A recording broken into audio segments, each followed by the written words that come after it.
दोस्तों, मेहंदीपुर बालाजी तो साक्षात कलयुग के अवतारी है। जहाँ पर मेहंदीपुर बालाजी का मंदिर स्थित है, वहाँ एक समय में घोर जंगल हुआ करता था। घनी झाड़ियाँ थी, शेर, चीता, बघेरा आदि जंगली जानवर पड़े रहते थे। चोर डाकू का इस गांव में डर था।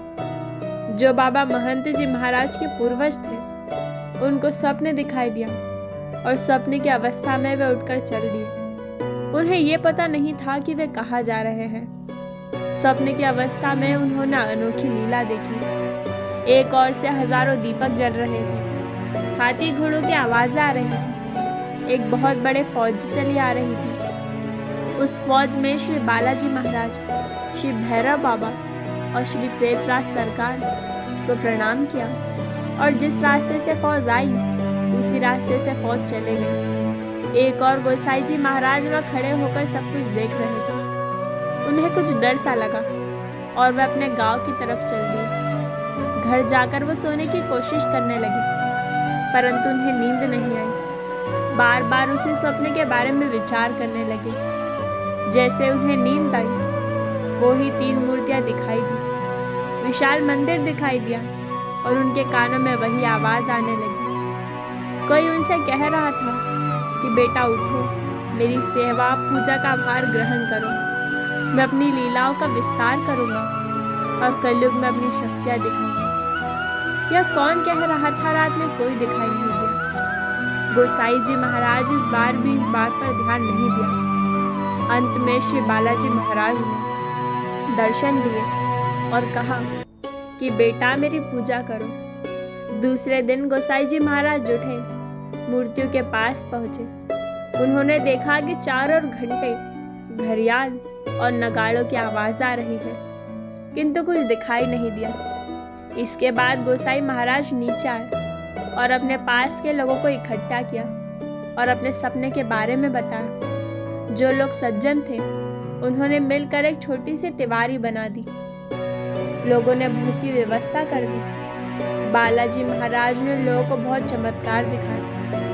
जो दुष्ट लोग थे, उनकी कुछ समझ में नहीं आया। श्री बालाजी महाराज की प्रतिमा जहाँ से निकली थी, लोग ने उन्हें देखकर सोचा कि यह तो कोई कला है, तो वह मूर्ति फिर से लुप्त हो गई। फिर लोगों ने श्री बालाजी महाराज से क्षमा मांगी, तो वो मूर्तियाँ फिर दिखाई देने लगी। श्री बालाजी महाराज की मूर्ति के चरणों से एक कुंड है, जिसका जल कभी खत्म नहीं होता। रहस्य यह है कि श्री बालाजी महाराज के हृदय के पास एक छिद्र है, जिसमें से एक बारीक जलधारा लगातार बहती है। उसी जल से भक्तों को छींटे लगते हैं, जो कि चोला चढ़ जाने पर भी जलधारा बंद नहीं होती। इस तरह तीनों देवताओं की स्थापना हुई, श्री बालाजी महाराज जी की, प्रेतराज सरकार की और भैरव बाबा की। और जो समाधि वाले बाबा हैं, उनकी स्थापना बाद में हुई। श्री बालाजी महाराज ने गोसाई जी महाराज को साक्षात दर्शन दिए। उस समय किसी दूसरे राजा का राज्य चल रहा था। समाधि वाले बाबा ने राजा को अपने सपने की बात बताई। राजा को यकीन नहीं आया।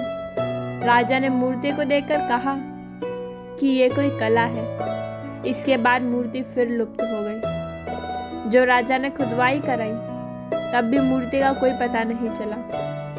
तब राजा ने हार मानकर बाबा से क्षमा मांगी और कहा कि हे श्री बालाजी महाराज, हम तो अज्ञानी हैं, मूर्ख हैं, हम अपनी शक्तियों को नहीं जान पाए। अपना बच्चा समझकर हमें क्षमा कर दें। तब बालाजी महाराज की मूर्तियाँ फिर प्रकट हो गई। मूर्तियाँ बाहर आने के बाद राजा ने गोसाई जी महाराज की बातों पर यकीन किया और गोसाई जी महाराज को पूजा का भार ग्रहण करने की आज्ञा दी। राजा ने श्री बालाजी महाराज का एक विशाल मंदिर बनवाया। गोसाई जी महाराज ने श्री बालाजी महाराज की बहुत वर्षों तक पूजा की। जब गोसाई जी महाराज वृद्धावस्था में आए, तो उन्होंने श्री बालाजी महाराज की आज्ञा से समाधि ले ली। उन्होंने श्री बालाजी महाराज से प्रार्थना की कि हे बालाजी महाराज, मेरी एक इच्छा है कि आपकी सेवा और पूजा का भार मेरा ही वंश करे। तब से आज तक गोसाई जी महाराज का परिवार ही पूजा का भार संभाल रहे हैं। यहाँ पर लगभग 1000 वर्ष पहले बालाजी महाराज प्रकट हुए थे। बालाजी महाराज के प्रकट होने से लेकर अब तक 11 महंत जी सेवा कर चुके हैं। इस तरह से बालाजी की स्थापना हुई। ये तो कलयुग के अवतारी है, संकट मोचन है। मेहंदीपुर के आसपास के इलाके में संकट वाला आदमी बहुत कम है, क्योंकि लोगों के मन में बालाजी के प्रति बहुत आस्था है।